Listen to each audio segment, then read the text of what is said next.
February 93, Batsugun is released to great success as what was the first bullet hell.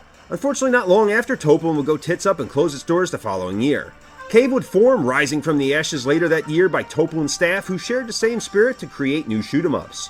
While still inexperienced, publisher Atlus called and was all like, "Sup, assholes? We want to drop a new shooter like those ones you dids before." Cave was like, "Okay," but didn't want to make it too much like prior shooters. The DonPachi series was born and the rise of the bullet hell had begun. So basically a bullet hell is like a bukkake but in reverse. Groups of men or enemy ships stand over you and unload streams of fire aimed right at your fucking face, but instead of facial after facial, you navigate your way through in the hopes that an elementary school doesn't walk out of you. Make sense? Alright, let's move on. Developed by Cave as their first project and published by Atlus, DonPachi is a two-player capable vertical scrolling shooter that sprays bullets at you like a casting couch audition. Released in arcades in May of 95, SPS ported DonPachi to the PS1 October 18, 1996, a few months after the Saturn port, both Japanese exclusive, with the PS1 said to be the superior home console release.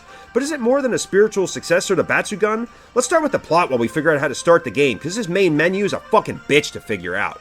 Assuming the role of a pilot whose mission is to survive an 8-year training session, you have to prove your worth and gain entry to the DonPachi Squadron. You pretty much play against your own guys, proving who's the better pilots until one side's completely wiped out. The second loop takes place 7 years later, with sacrifices and shit leading to lives lost in the DonPachi Squadron being formed after 2 5-stage loops, the second unlocking the big beat badass Hachi. Now you get 3 ships to pick from. The well-rounded, nice-ass C-Cup, the skinny, pretty face that still wears a training bra, and as usual, the fat one that can't wait to get to Applebee's after 9. That red one looks very reminiscent of the ship from Grindstormer, though. Yeah, no fucking shit! Controls are tighter than a blacked-out freshman, and movements crisper than slipping out of the roommate's bed the morning after. It's a 3-button shooter with a small hitbox, perfect for a bullet hell. You get a standard shot, auto-fire, laser, and bomb. Hold that main fire down and your ship slows down, fucking you, avoiding the finger over the garden hose cum shot fire. Collect some P icons and your weapon levels up, as well as your laser getting thicker and harder. You start with 3 bombs and eventually can hold up to 6, able to clear the field of play faster than 2 planes in downtown Manhattan. There's a scoring system, but here at Gamebro Studios we don't tolerate that kind of shit. You also respawn at the chalk outline, no checkpoint. You keep coming back to the scene of the crime, but the dead can't speak and there's nothing left to say anyway. All you left behind is a chalk outline.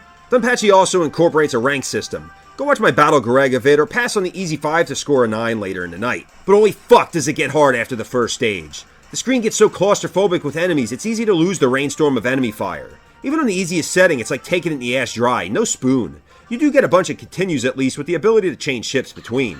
It's maybe the most fun I've had in a while playing a shoot 'em up. I can see why people like this or are into that dominatrix shit. I mean, who doesn't like having their joystick stepped on? Fucking sicko, dude. Smaller enemies actually look like some thought and effort went into it. Too bad they're usually destroyed before you can see them by your absurdly overpowered weapons. It almost seems like you're the enemy trying to take over their planet for your own personal gain. Rape and pillage, motherfucker! Medium-sized enemies step up the size and detail, but a virgin with a big dick doesn't translate to good sex, as firepower is the same as the smaller ones. Now the bosses are kind of split here, as the normal ones featured in the first 5 stages suck ass in design when you consider R-Type Delta, Einhander, and Harful Park exist on the same hardware. No special firepower either, as they just step up the intensity of bullet waves, forcing you to channel your inner Anne Frank to hide from. But if you live to see April 1st and make it through the second loop, the true final boss is revealed as the series trademark B-Robot is waiting to make sure you don't see that 1cc action, which takes over an hour if you're one of the few that didn't get the honey money shot. Visually it's very well presented, but nothing looks good enough to break the plan B out for. Just a nice push down the stairs.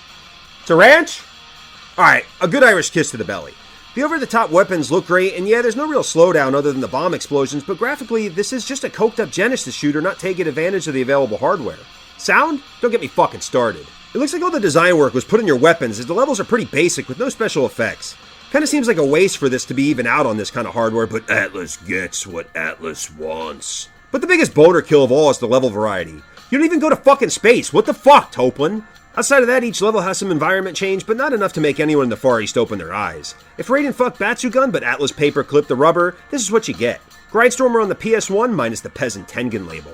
Alright, I'll say it. The OST fucking sucks. The first track's not that bad, overall it fits the vibe of the game, but sometimes shit sucks. It sounds like it belongs on the Super Nintendo first off, and all the audio sounds so compressed, except for one fucking thing!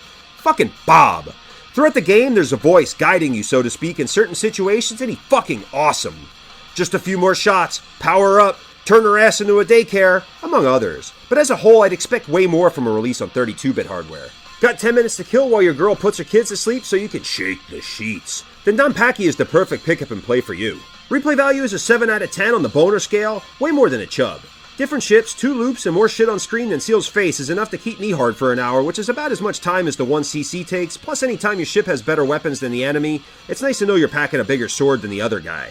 Released to pretty positive success, jumpstarting a new franchise that would see multiple sequels as well as continuing to build the bullet hell style, Cave's Own considered DonPachi a failure as they didn't create what they were aiming for.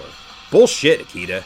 To me, it's a must-own for any shooter fan, as it's one of the definitive releases of its time and an awesome piece in the collection with a price tag coming in around $100, the same as its Saturn Bro. As one of the OG bullet hells, DonPachi always carries that earned respect and punishes all who don't worship the curtain fire goddess. She may not be perfect, but are you gonna tell her? The safe word is Danmaku. Danmaku, Danmaku, Danmaku! Anyway, guys, hope you liked the vid. Be sure to like, comment, share, subscribe, and hit that fucking bell button for them notifications. Be sure to check me out on Facebook at Food Bro. And always remember to cheat on your girls and games and not your diet. I've been the Gamebro, and I am out.